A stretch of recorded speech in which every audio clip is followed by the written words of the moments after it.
Hello friends, welcome back to my YouTube channel let's learn PSIR. So friends, कैसे हैं आप सब? I hope आप सब बहुत ही बढ़िया होंगे, बहुत ही मस्त होंगे और काफी बेहतरीन तरीके से अपनी पढ़ाई को कंटिन्यू कर रहे होंगे। सो फ्रेंड्स, हम लोगों ने स्टार्ट किया था जॉन लॉक को पढ़ना, उनके बारे में समझना, जिसमें कि फ्रेंड्स हम लोगों ने अभी तक उनके बायोग्राफी के साथ साथ उनके कई सारी थ्योरीज को काफी अच्छे तरीके से कवर कर लिया। और आज हम लोग करने जा रहे हैं उनको one of the best concept on state of nature. So friends, be energetic and let's get started. चलिए फ्रेंड्स, स्टार्ट करते हैं हम लोग John Locke on state of nature को समझना उनके दिए गए एक प्यारे से कोट के साथ। Education begins the gentleman, but reading good company and reflection must finish him.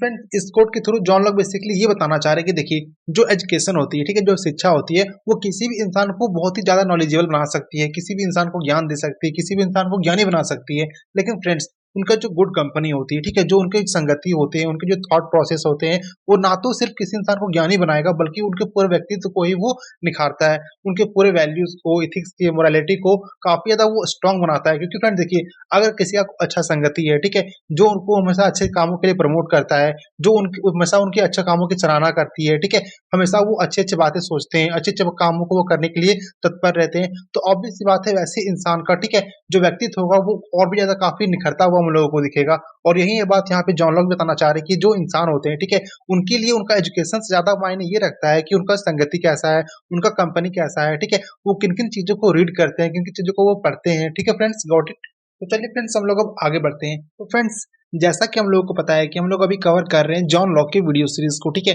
जिसमें कि हम लोगों ने अभी तक इनके 3 पार्ट तक काफी अच्छे तरीके से कवर कर लिया। जिसमें कि फ्रेंड्स हम लोगों ने इनके इंट्रोडक्शन ऑफ हॉब्स को, locks on two types of government को एंड साथ ही साथ फ्रेंड्स हम लोगों ने लॉक ऑन ह्यूमन नेचर को भी काफी अच्छे तरीके से कवर कर लिया। और आज हम लोग करने जा रहे हैं lock on state of nature. और आने वाले वीडियो फ्रेंड्स हम लोग lock on social contract, lock on property rights को भी काफी डिटेल में समझेंगे। और फ्रेंड्स, लास्ट पार्ट में हम लोग ये भी देखेंगे कि आखिर इनके थ्योरीज को, इनके कॉन्सेप्ट को आखिर क्यों इतना ज्यादा क्रिटिसाइज किया गया अलग अलग थिंकर के द्वारा, अलग अलग आर्ग्यूमेंट के साथ। Getting it? फ्रेंड्स, जिन्होंने अभी तक पिछले 3 वीडियोस को नहीं देखा जाकर के आप प्लीज आप लोग तीनों वीडियोस को देख लें, ठीक है, वो सारे वीडियोस प्लेलिस्ट पे अवेलेबल है, ताकि फ्रेंड्स आप लोग को ये वीडियो समझने में और भी ज्यादा आसानी हो और सारे डॉट्स को आप लोग इजीली कनेक्ट कर पाओ। Got it? चलिए फ्रेंड्स, हम लोग अब आगे बढ़ते हैं और स्टार्ट करते हैं स्टेट ऑफ नेचर को समझना कि आखिर स्टेट ऑफ नेचर है क्या, ठीक है, इनका कॉन्सेप्ट का ओरिजिन कहाँ से आया और आखिर हम लोग इसे क्यों पढ़ रहे हैं, ठीक है, इनका यूज क्या है, इनका जो इंपॉर्टेंस है, उस चीज को हम लोग काफी डिटेल में समझेंगे आज की वीडियो में। Got it? तो फ्रेंड्स देखिए, जो स्टेट ऑफ नेचर है, ठीक है, वो बेसिकली एक हाइपोथेटिकल कॉन्सेप्ट है, ठीक है। हाइपोथेटिकल कॉन्सेप्ट क्या होता है? इसका मतलब क्या है कि पूरी तरीके से एक काल्पनिक कॉन्सेप्ट है, ठीक है, जो हम लोगों को ये बताता है कि आखिर लॉ ऑफ नेचर कैसे था, ठीक है। यानी कि जिस टाइम हम लोगों के पास कोई स्टेट नहीं थी, कोई गवर्नमेंट नहीं थी, उस टाइम हम लोग का राज्य कैसे चल रहा था, ठीक है, उस टाइम लोग कैसे रहते थे, तो बेसिकली उस टाइम हम लोग क्या था, उस टाइम हम लोग का नेचुरल लॉ प्रिवेल करता था, ठीक है। तो हम लोगों के उस टाइम के लोग, जो प्रिमिटिव लोग थे, ठीक है, उन लोग लॉ ऑफ नेचर में कैसे रहते थे, वो हम लोग को बताता है कौन? State of nature. तो बेसिकली फ्रेंड्स, ये एक हाइपोथेटिकल कॉन्सेप्ट है, ठीक है, एक काल्पनिक कॉन्सेप्ट है ये। और फ्रेंड्स देखिए, जितने भी जो सोशल कॉन्ट्रैक्ट थिंकर के जितने भी मतलब कि इस दौर के जितने भी थिंकर रहे हैं, जितने भी पॉलिटिकल साइंटिस्ट रहे हैं, ठीक है, उस सभी ने इन हाइपोथेटिकल कॉन्सेप्ट को, यानी कि स्टेट ऑफ नेचर के कॉन्सेप्ट को यूज किया है अपने कॉन्सेप्ट को बताने के लिए, ठीक है, अपनी बातों को और ज्यादा समझाने के लिए कि हम लोग का जो कॉन्सेप्ट है, ठीक है, हम लोग क्यों आखिर आना चाहते हैं सोशल कॉन्ट्रैक्ट में, ठीक है, जो स्टेट ऑफ नेचर था वो क्या था, ठीक है, यानी कि जिस टाइम कोई भी स्टेट नहीं थी, ठीक है, यहाँ पे क्या बोला देखिए, to show how our life will be in the absence of state और when we live just according to nature, यानी कि उस वक्त हमारा जिंदगी कैसा था, हमारा लाइफ कैसा था, ठीक है, जब कोई भी स्टेट नहीं थी, कोई भी गवर्नमेंट नहीं था, कोई भी अथॉरिटी नहीं थी, उस वक्त हम लोग कैसे जीते थे, ठीक है। तो बस इस बात को बताने के लिए एज अ रेफरेंस पॉइंट जितने भी थिंकर है वो लोग स्टेट ऑफ नेचर को यूज करते हैं कि जो स्टेट ऑफ नेचर था, ठीक है, वो कैसा था और आज का लाइफ में क्या डिफरेंसेस है, ठीक है। हम लोग अगर सोशल कॉन्टेक्ट कर रहे हैं तो ये क्यों कर रहे हैं, ठीक है, और इसकी मतलब सोशल कॉन्टेक्ट करने से स्टेट ऑफ नेचर से कैसे वो डिफर करेगा, ठीक है। और इस बात को बताने के लिए वो लोग as a point of reference को यूज करते थे स्टेट ऑफ नेचर को एज ए हाइपोथेटिकल कॉन्सेप्ट को लेकर के। Got it? चलिए फ्रेंड्स, हम लोग स्टार्ट करते हैं और भी डिटेल में समझना। तो फ्रेंड देखिए, अभी तक हम लोगों ने जॉन लॉक के बारे में जितना भी समझा कि जितने भी जॉन लॉक जितने भी बता रहे ह्यूमन नेचर के बारे में, ठीक है, ह्यूमन नेचर कैसा होता है, तो वो हमेशा से ह्यूमन नेचर को सपोर्ट करते हुए आए कि जो ह्यूमन नेचर होता है वो काफी रैशनल होता है, ठीक है, वो लोग काफी अच्छे लोग होते हैं, उनके पास रीजन करने की क्षमता होती है, ठीक है। तो बेसिकली फ्रेंड्स, इनका जो मेथोडोलॉजिकल कॉन्सेप्ट है, ठीक है, मेथोडोलॉजिकल क्या होता है, जो पहले से ये सोचते हुए आ रहे हैं, ठीक है, कि जो इंसान होते हैं वो काफी अच्छे होते हैं, और इसीलिए फ्रेंड्स यहाँ पे ये भी कहते हुए दिख रहे हैं, ठीक है, अकॉर्डिंग टू लॉक ही argued that the human beings are equal in the state of nature. इसीलिए फ्रेंड जॉन लॉक ये मानते हैं कि देखिए जो स्टेट ऑफ नेचर था, ठीक है, उस वक्त जितने भी इंसान वहां पे रह रहे थे वही कॉन्सेप्ट का, ठीक है, जो इंसान वहां पे रैशनल थे और वही इंसान यहाँ पे भी रैशनल है। तो उनके अकॉर्डिंग कोई डिफरेंस नहीं है, क्योंकि उनका मानना है कि जो ह्यूमन बींग्स है, ठीक है, जो मैन है वो वहां भी नॉलेजेबल थे और यहाँ पे भी वो नॉलेजेबल है, इसीलिए दोनों में कोई भी अंतर नहीं है। वो दोनों ही कॉन्सेप्ट में, दोनों ही कंडीशन में वो इक्वल बताते हैं कि जो ह्यूमन बींग्स है दोनों ही कंडीशन में वो इक्वल है। Got it. और फ्रेंड इसके पीछे का आर्गुमेंट वो ये देते हैं कि देखिए जो ह्यूमन बींग्स है, ठीक है, वो क्या बोलते हैं कि they possess the natural rights of life, liberty and state, यानी कि प्रॉपर्टी राइट्स, ठीक है। वो कहते हैं कि देखिए जो ह्यूमन बींग्स है, ठीक है, वो स्टेट ऑफ नेचर में ये तीनों राइट्स का एंजॉय करते थे और वो सोशल कॉन्टैक्ट के या स्टेट के दौर में भी वो सारे एंजॉय को, मतलब जितने भी अधिकार है उसको एंजॉय करे, चाहे वो नेचुरल राइट का हो, ठीक है, नेचुरल राइट ऑफ लाइफ का हो, नेचुरल राइट ऑफ लिबर्टी का हो या प्रॉपर्टी का हो, वो इस सारे राइट्स को स्टेट ऑफ नेचर में भी एंजॉय करते थे और यहाँ पे वो किसी स्टेट या किसी गवर्नमेंट के अंडर भी इंजॉय करते हैं, कोई भी मैन हो, कोई भी इंडिविजुअल हो। अगर दोनों ही कंडीशन में वो मतलब राइट को एंजॉय कर पा रहे हैं तो आखिर कैसे हम लोग कह सकते हैं कि जो स्टेट ऑफ नेचर था वो अलग था, वो प्रिमिटिव दौर था, ठीक है, वहां पे किसी का लाइफ का सिक्योरिटी नहीं था। और इस बात को डिनाई करते हुए कहते हैं कि नहीं ऐसा नहीं है, जो स्टेट ऑफ नेचर है वहां पे भी इक्वल था और यहाँ पे भी इक्वल है। जबकि फ्रेंड जो इनके पिछले पहले के जितने भी थिंकर थे, जितने भी पॉलिटिकल साइंटिस्ट रह चुके हैं, जैसे कि आपके थॉमस हॉब्स हो गए, मैकियावेली हो गए, उनका मानना था कि जो लोग हैं वो काफी क्रूएल है, ठीक है,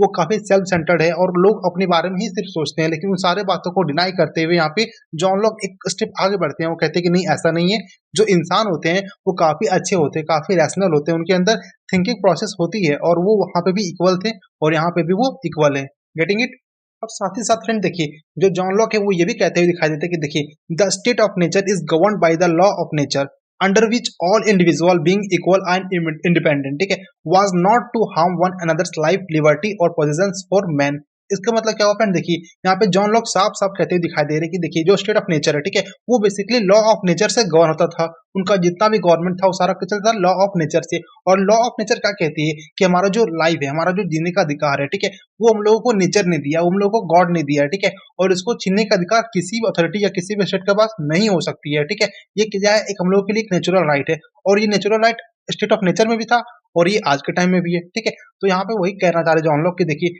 जो उस टाइम था वो भी इंडिपेंडेंट थे, इक्वल है और वे कभी नहीं चाहते हैं कि वो किसी और के लाइफ को, किसी के लिबर्टी को, ठीक है, किसी के पोजीशन ऑफ मैन यानी किसी के प्रॉपर्टी को, किसी के रियल स्टेट को, किसी भी चीज को वो नुकसान पहुंचाए, ठीक है, क्योंकि उनको पता रहता था कि देखिए अगर हम किसी को नुकसान पहुंचाएंगे तो अगला आदमी मेरा भी तो नुकसान पहुंचा सकता है। क्योंकि वहां पे जॉन लोग ये कहते हैं कि देखिए उन लोगों के पास रैशनल है, उन लोग पर क्या है, उन लोग के अंदर रीजन करने की क्षमता है। अगर उन लोगों के अंदर रीजन करने की क्षमता है तो उन लोग तो अपना भलाई सोच सकते हैं कि उनके लिए क्या अच्छा है क्या बुरा है, ठीक है। और उन लोगों को अगर इतनी समझ है तो वो लोग दूसरे का नुकसान क्यों करेंगे, क्योंकि उन लोगों को पता है कि अगर हम आज किसी का नुकसान करेंगे तो वो कल मेरा भी नुकसान कर सकता है। और इस तरह से बताते हैं कि नहीं ऐसा बिल्कुल भी नहीं है, यहाँ के कंडीशन में, स्टेट ऑफ नेचर में और आज के टाइम में कोई भी डिफरेंस नहीं है, बिल्कुल भी नहीं है। लेकिन जॉन लॉक यहाँ तक भी कहते हैं कि the state of nature is a moral condition with a natural law that commands peace and sociality. मतलब देखिए मतलब कि जॉन लॉक यहाँ पे साफ साफ कहते हुए दिखाई दे रही है कि जो स्टेट ऑफ नेचर था, ठीक है, वो ना तो सिर्फ मतलब कि जो जो कंडीशन था वो पीस का और रैशनैलिटी का था, बल्कि वो एक मोरल कंडीशन भी था।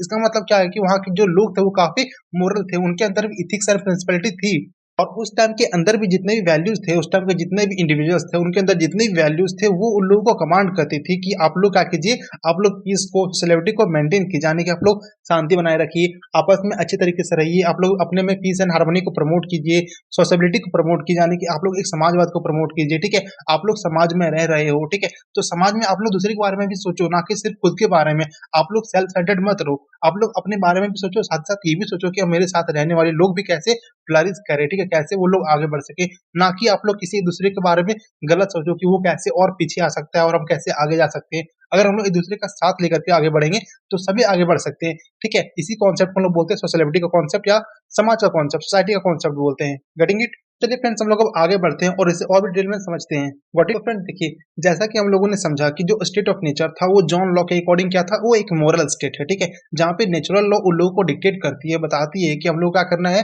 पीस को प्रिजर्व करना है, उसको प्रमोट करना है, ठीक है। तो और लोगों के बीच में हम लोगों को हार्मनी को प्रमोट करना है, ब्रदरहुड को प्रमोट करना है, आपसी जो भाईचारा होता है उसको प्रमोट करना है। यानी कि वहाँ के सभी लोग क्या थे, मोरल थे, वहाँ का समाज मोरल था और सभी लोग एक दूसरे के बारे में अच्छा ही सोचते थे, समाज को वो लोग प्रमोट करते थे।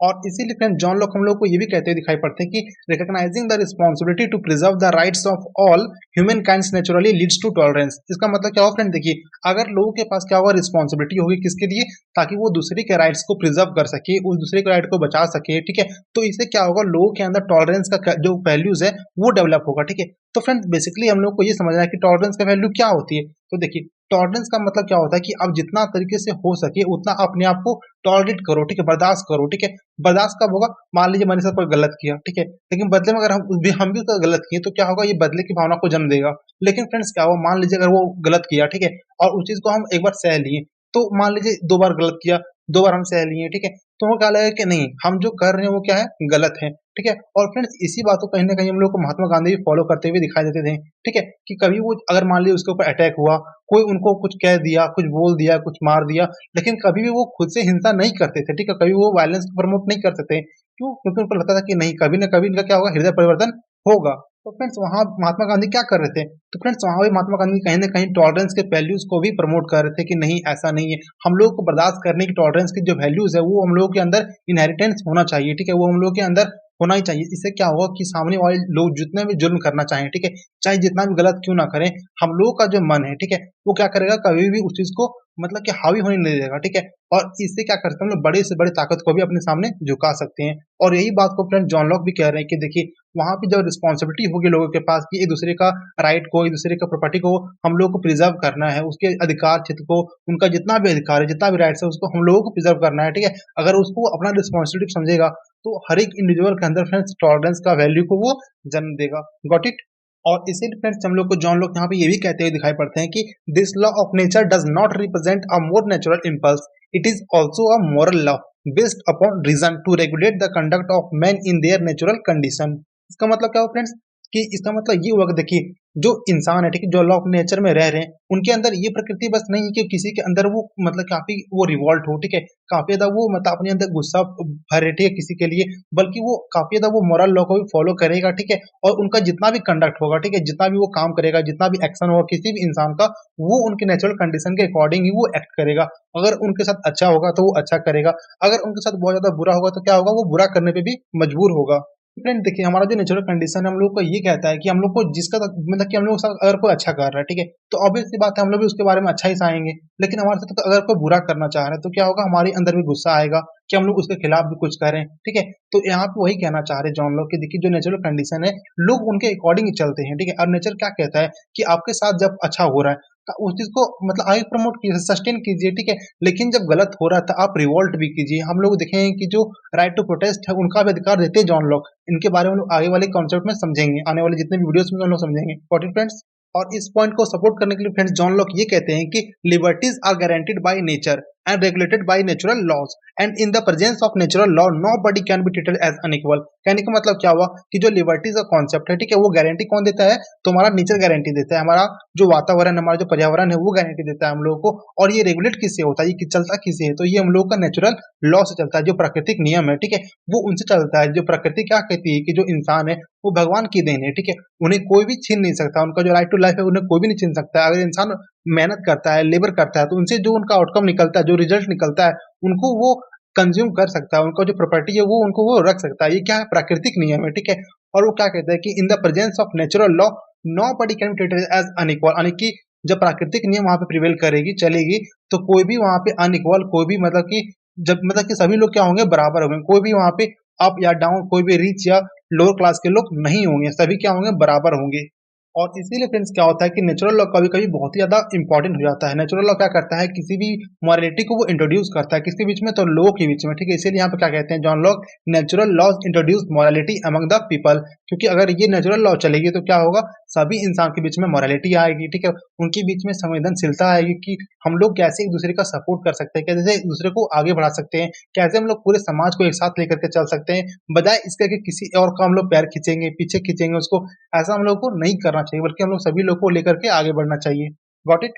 और इसीलिए फ्रेंड्स नेक्स्ट पॉइंट में जॉन लॉक ये भी कहते हैं कि देखिए, अगर हम लोगों का जो राइट है, हम लोग का जो अधिकार है, वो हम लोग को अगर नेचर दे रहे हैं, प्राकृतिक दे रहे हैं, तो ऑब्वियस सी बात है ये क्या होगा, ये हम लोगों के लिए अनचेंजेबल होगा और इनवॉयलेबल होगा। कहने का मतलब क्या हुआ, अगर जो नेचर हम लोगों ने दिया है राइट, ठीक है, जो अधिकार हम लोगों को नेचर ने दिया है, प्रकृति ने दिया है, वो कभी भी बदला नहीं जा सकता है, ठीक है, वो हमेशा हमेशा क्या होगा, अनचेंजेबल होगा, उसे कोई भी बदल नहीं सकता है। और दूसरी पॉइंट क्या है फ्रेंड्स, इनवॉयलेबल है। अगर कोई इसका वायलेट करता है, अगर इसका कोई उल्लंघन करता है, तो उसको पनिशमेंट मिलेगा, ठीक है, अकॉर्डिंग टू लॉ। जो लॉ ऑफ नेचर कहती है उसके अकॉर्डिंग उसको पनिशमेंट भी मिलेगा, यानी कोई भी किसी का जो राइट है, किसी का अधिकार है, उसको कोई भी वायलेट नहीं कर सकता, उसको कोई उल्लंघन नहीं कर सकता है और ना ही उसको कोई बदल सकता है। और इसीलिए फ्रेंड्स यहाँ पे जॉन लॉक ये भी कह रहे हैं कि man are free and equal and there is no commonly acknowledged superior whose order they are oblige to obey. इसका मतलब क्या होगा फ्रेंड्स, अगर क्या होगा कि सभी लोग इक्वल हैं, अगर कोई प्राकृतिक नियम को कोई बदल नहीं सकता है, कोई इसे वायलेट नहीं कर सकता है, इसका मतलब क्या हुआ कि हर एक इंसान है, ठीक है,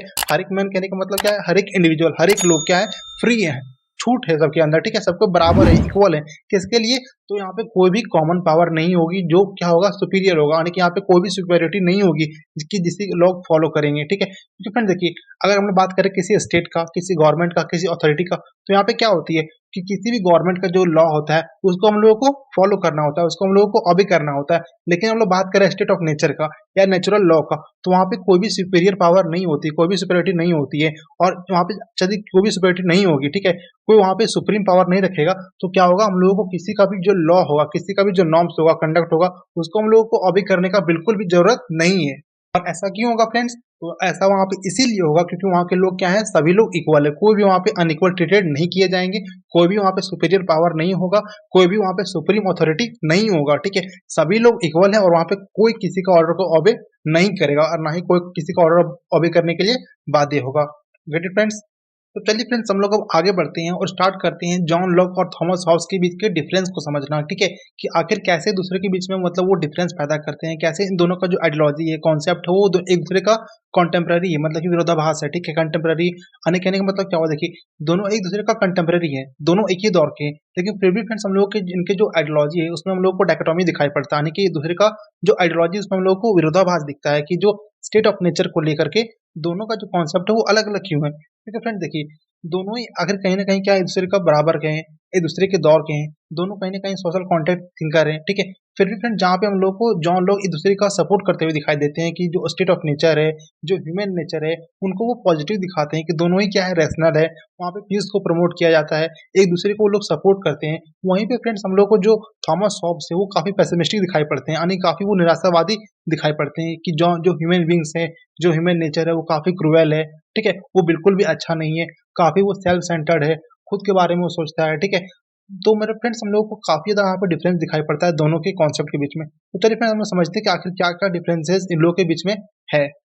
तो फ्रेंड्स देखिए, जहाँ पे थॉमस हॉब्स ये कहते हैं कि man is dominated by passion, यानी कहने का मतलब क्या हुआ कि जितने भी इंसान है, ठीक है, वो उनका जो पैशन है कि वो जो करना चाहेगा, उनको जो भाएगा, ठीक है, उनको जो बेनिफिट पहुंचाएगा, उनको वो हमेशा उस चीज को एक्सेप्ट करेंगे। लेकिन वहीं पे फ्रेंड जॉन लॉक हम लोग को ये दिखाई करते हैं, ठीक है, ये बताते हुए दिखाई देते हैं कि passion and reason are in balanced form, यानी कोई भी इंसान के अंदर क्या होता है कि उनका जो पैशन होता है, जो वो करना चाहता है, ठीक है, जो कुछ भी वो चाहते हैं, और साथ ही साथ उनका जो रीजन होता है, उनका जो बुद्धि होता है, उनका जो तर्क होता है, वो बैलेंस्ड फॉर्म में होता है, ठीक है। आनिकर मान लीजिए किसी के अंदर क्या होगा, काफी ज्यादा पैशन है किसी भी चीज को पाने का, लेकिन साथ ही साथ क्या होगा, वहां पे उसका रीजन भी वर्क करेगा कि नहीं ये सही है या नहीं है, ठीक है। अगर मान लीजिए किसी भी चीज को वो पाने का इतना ज्यादा लालच पैदा कर लेगा वो, तो क्या होगा, इससे उसके अंदर अहंकार भी आ सकता है। लेकिन अगर उसके अंदर रीजन रहेगा, ठीक है, बुद्धि रहेगा, तर्क करने की क्षमता रहेगी, तो वो उसको कंट्रोल करेगा कि नहीं ये बिल्कुल भी सही नहीं है, हम लोगों को अपने अकॉर्डिंग करना है, ठीक है। लेकिन किसके अकॉर्डिंग, लॉ ऑफ नेचर के अकॉर्डिंग करना है, जितना हम लोग को जरूरत है, हम लोग को जितना जितना नेसेसिटी है, हम लोग को उतना ही कंज्यूम करना है, उससे ज्यादा हम लोग को कंज्यूम नहीं करना है। और ये क्या करेगा फ्रेंड्स, पैशन को और रीजन को बैलेंस फॉर्म में लेकर के चलेगा। और ये कौन प्रमोट करते हैं, जॉन लॉक। वहीं पे फ्रेंड थॉमस हम लोग को ये दिखाई पड़ते हैं कि जो मैन है वो काफी क्या करते हैं, पैशन के डोमिनेटेड दिखाई देते हैं। Got it. सेकंड पॉइंट ये है कि फ्रेंड देखिए, जहाँ पे थॉमस हम लोग को ये कहते हुए दिखाई पड़ते हैं कि जो स्टेट ऑफ नेचर है, ठीक है, वो क्या है, तो वो वॉर का कंडीशन का नेचर दिखाता है, ठीक है, कि state is a nature of the war. वहीं पे हम लोग को जॉन लॉक ये कहते हुए दिखाई पड़ते हैं कि state of nature is a peaceful. इसका मतलब फ्रेंड्स बेसिकली ये है कि जहाँ पे जॉन लॉक ये कहते हैं कि देखिए कि जो स्टेट ऑफ नेचर है वो क्या है, काफी पीसफुल है। वहाँ पे लोग काफी सभ्य तरीके से रह रहे हैं, काफी शांतिपूर्वक रह रहे हैं, सभी के अंदर रीजन है, ठीक है, सभी एक दूसरे के बारे में अच्छा सोच रहे हैं। वहीं पे हम लोगों को थॉमस हॉब्स ये कहते हुए दिखाई पड़ते हैं कि जो स्टेट ऑफ नेचर है, ठीक है, वो क्या है, तो वो वॉर का कंडीशन को जनरेट करता है। वहाँ पे कैओटिक कंडीशन है, ठीक है, वहाँ पे war of all against all है। वहाँ पे कोई भी किसी का अपना सगा नहीं है, सभी लोग एक दूसरे के अगेंस्ट खड़े हैं, ठीक है, सभी लोग सेल्फ सेंटर्ड है। ये बताने का कोशिश कर रहे हैं थॉमस हॉब्स अपने कॉन्सेप्ट में। नेक्स्ट पॉइंट ऑफ फ्रेंड्स हम लोग को थॉमस हॉब्स ये कहते हुए दिखाई पड़ते हैं कि there is no rights of man in the state of nature, ठीक है, वेयर एज जॉन लॉक हम लोग को ये कहते हुए दिखाई पड़ते हैं कि there is natural rights of man. कहने का मतलब क्या हुआ, जहाँ पे थॉमस हॉब्स हम लोग को ये कहते हैं कि किसी भी इंडिविजुअल का, किसी भी इंसान का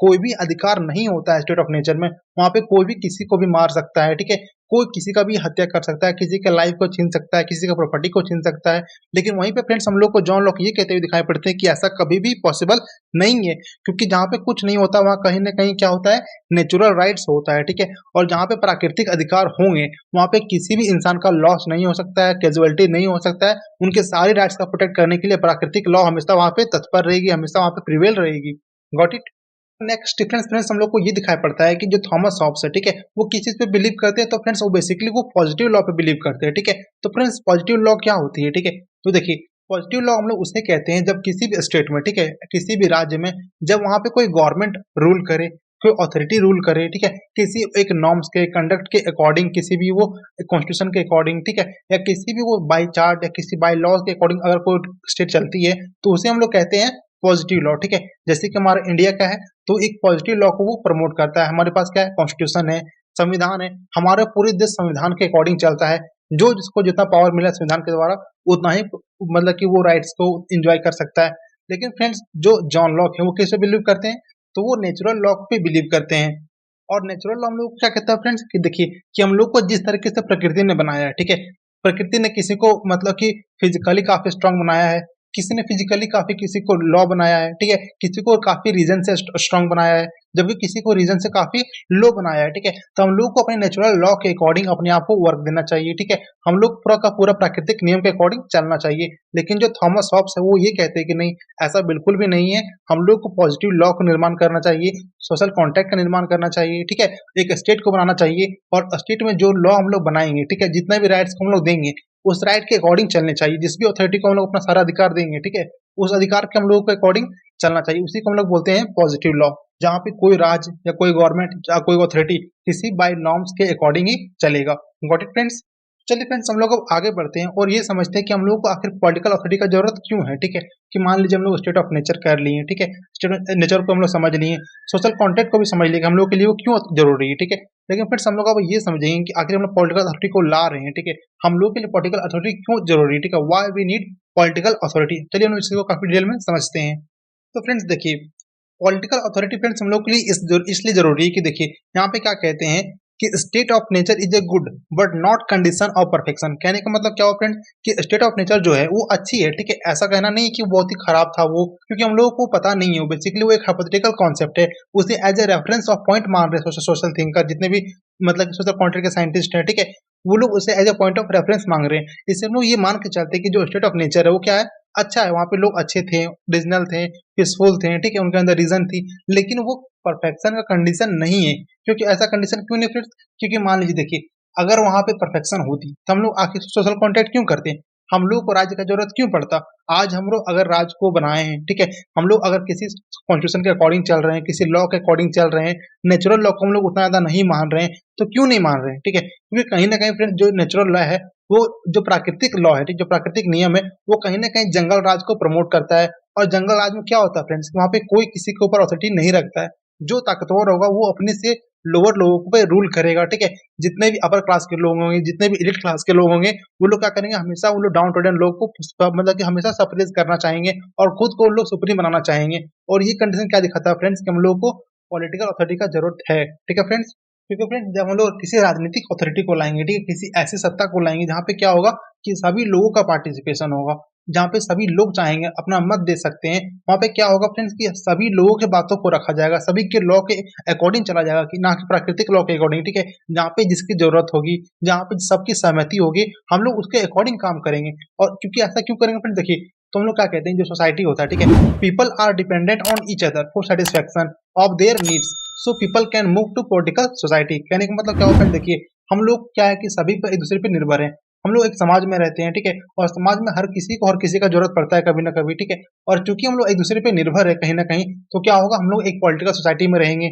जहाँ पे क्या होगा, सभी लोग एक दूसरे का हेल्प करेंगे, ठीक है, सभी एक दूसरे के बारे में सोचेंगे, ठीक है, सभी के मत से, सभी के जो बहुमत होगा, ठीक है, उसके अकॉर्डिंग कोई भी डिसीजन लिया जाएगा। वहाँ पे जो मेजोरिटी होगी, ठीक है, जो मेजोरिटी कहेगी उसके अकॉर्डिंग वहाँ पे कोई भी निर्णय को लिया जाएगा। उससे क्या होगा कि जो सोसाइटी होगी काफी अच्छे तरीके से, काफी मतलब कि स्मूथली, वो काफी अच्छे तरीके से वो रन कर सकती है, बहुत ही लॉन्ग टाइम तक सस्टेन करेगा वो सारा कौन, जब हम लोग पॉलिटिकल अथॉरिटी को लेकर के आएंगे किसी भी स्टेट में। डिफरेंट देखिए, जो स्टेट ऑफ नेचर होती है वो एक बार को मोनार्की कन्वर्ट हो सकता है, ठीक है, वो हमेशा कभी ना कभी सेल्फ सेंटर्ड कन्वर्ट हो सकता है, लेकिन जो पॉलिटिकल अथॉरिटी होगा वो कहीं ना कहीं फ्रेंड्स वो हमेशा वेलफेयर को ही टारगेट करेगी, ठीक है, उनका जो अल्टीमेट टारगेट होगा वो वेलफेयर होगा कि कैसे सोसाइटी जो हमारा है वेलफेयर कर सके, ठीक है, कैसे वहाँ के लोग इनहेंस कर सके, कैसे वहाँ के लोगों का डेवलपमेंट हो, हमेशा वो उनके बारे में ही सोचेगी। और वेलफेयर का एकमात्र रास्ता फ्रेंड जहाँ हम लोग पॉलिटिकल अथॉरिटी का निर्माण करेंगे, इसीलिए फ्रेंड जो पॉलिटिकल अथॉरिटी होगा उनका अल्टीमेट टारगेट, अल्टीमेट गोल होगा क्या, लोगों का वेलफेयर, वहाँ के जितने भी लोग होंगे उनका इनहेंसमेंट, ठीक है, वहाँ के लोगों को काफी ज्यादा फ्लरिश करने का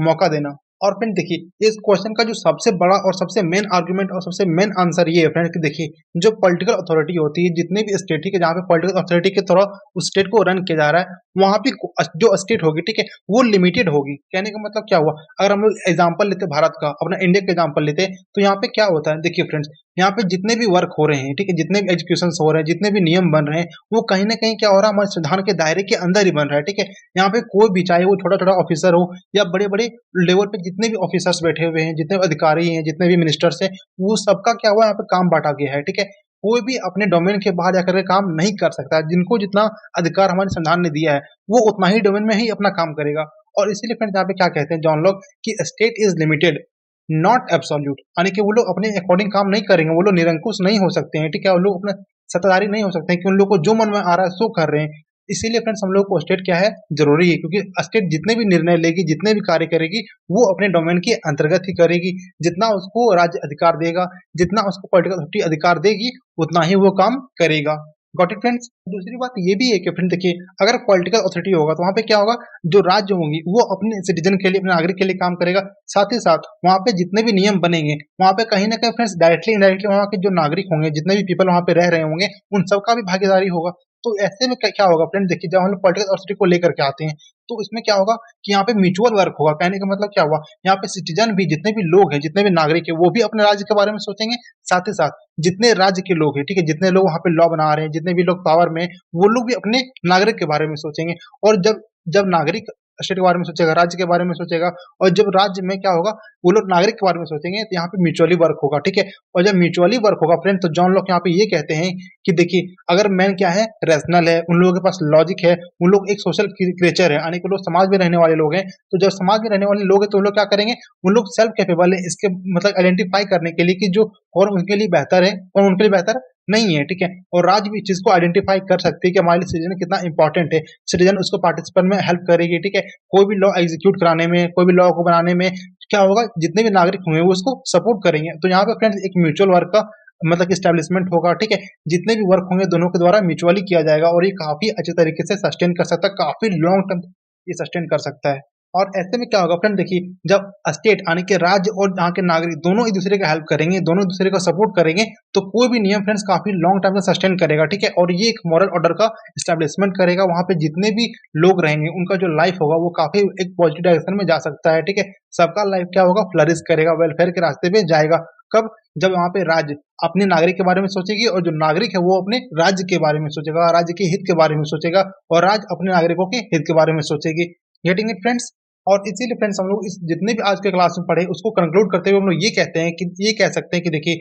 जो स्टेट ऑफ नेचर है, ठीक है, वो भले ही क्या होगा, काफी पीसफुल होगा, ठीक है, काफी वहाँ पे शांतिपूर्वक लोग रहते होंगे, वहाँ पे गुडविल भी होंगे, ठीक है। जितने भी इंसान होंगे उनका जो विल पावर होगा काफी वो अच्छा होगा, ठीक है, सभी अच्छे इंसान होंगे, ठीक है, सबके अंदर पॉजिटिव ह्यूमैनिटी भी होगी, सभी म्यूचुअल असिस्टेंस भी होंगे, ठीक है, यानी कि सभी एक दूसरे का सपोर्ट भी करेंगे, साथ मिलकर के आगे बढ़ेंगे, ठीक है, एक दूसरे का हाथ पकड़ के आगे बढ़ेंगे, कोई किसी को एक दूसरे को पीछे नहीं खींचेगा, सबको एक दूसरे को आगे बढ़ाएगा, ठीक है। प्रिजर्वेशन कोऑपरेशन लाएगा यानी दूसरे का संरक्षण करेगा, ठीक है। हम उसका सपोर्ट करेंगे, थर्ड पर्सन मेरा सपोर्ट करेगा, हम किसी और का सपोर्ट करेंगे और क्या होगा, हम लोग एक दूसरे का सपोर्ट करते हुए पूरी सोसाइटी में आगे बढ़ेंगे। लेकिन फ्रेंड्स ये और भी ज्यादा फ्लरिश हो सकता है कब, जब हम लोग किसी पॉलिटिकल अथॉरिटी को लेकर के आएंगे, ठीक है। जब हम लोग किसी पॉलिटिकल अथॉरिटी को लेकर के आते हैं तो ये सारे वैल्यूज फ्रेंड्स और भी अच्छे तरीके से काफी इनहेंस कर सकता है, काफी इफेक्टिवली इनहेंस कर सकेगा, ठीक है। और जब काफी इफेक्टिवली ये इसका लागू होगा, ठीक है, एग्जीक्यूशन होगा, तो हमारा सोसाइटी फ्रेंड्स और भी मतलब कि काफी आगे बढ़ेगा, ठीक है। काफी दूर तक जा सकता है, काफी लॉन्ग टाइम तक ये सारा वैल्यू सस्टेन करेगा। Getting it friends? फ्रेंड्स आज की वीडियो में हम लोगों ने समझा कि जो जॉन लॉक है वो स्टेट ऑफ नेचर के बारे में क्या कहते हैं, कि जो स्टेट ऑफ नेचर है वो कैसे लोगों के लिए अच्छा है, ठीक है। तो उनके पीछे वो मेन आर्गुमेंट देते हैं कि जो इंसान है वो क्या है, हमेशा वो रीजनल है, ठीक है। उनके अंदर पहले से ही रैशनल है वो लोग, ठीक है, रैशनल है, उनके अंदर रीजन है, ठीक है। और चूंकि उनके अंदर रीजन है तो वो लोग क्या थे, स्टेट ऑफ नेचर में भी वैसे ही थे और आज के टाइम में भी वैसे ही है, ठीक है। लेकिन फ्रेंड्स हम लोगों ने आज के टाइम में ये भी समझा कि जो पॉलिटिकल अथॉरिटी है वो आज के टाइम में क्यों जरूरी है, ठीक है। उनके पीछे का हम लोगों ने आर्ग्यूमेंट को भी समझा कि आखिर वो जरूरी है, हम लोगों के लिए क्यों जरूरी है, ठीक है, और वो क्यों हम लोग के लिए और ज्यादा वो फायदेमंद हो सकता है। तो आई होप फ्रेंड्स आपको आज का वीडियो काफी पसंद आया होगा, ठीक है। वीडियो अगर पसंद आया होगा तो वीडियो को एक लाइक करें, अपने दोस्तों के साथ जरूर शेयर करें फ्रेंड्स। और फ्रेंड्स अगर आप चैनल पर नए, चैनल को सब्सक्राइब कर लें और बेल आइकन को प्रेस करना बिल्कुल भी ना भूलें, ताकि आने वाले सारे वीडियो की नोटिफिकेशन आप तक सबसे पहले पहुंचे। तो फ्रेंड्स मिलते हैं नेक्स्ट वीडियो में, तब तक के लिए जय हिंद, थैंक यू, बाय बाय।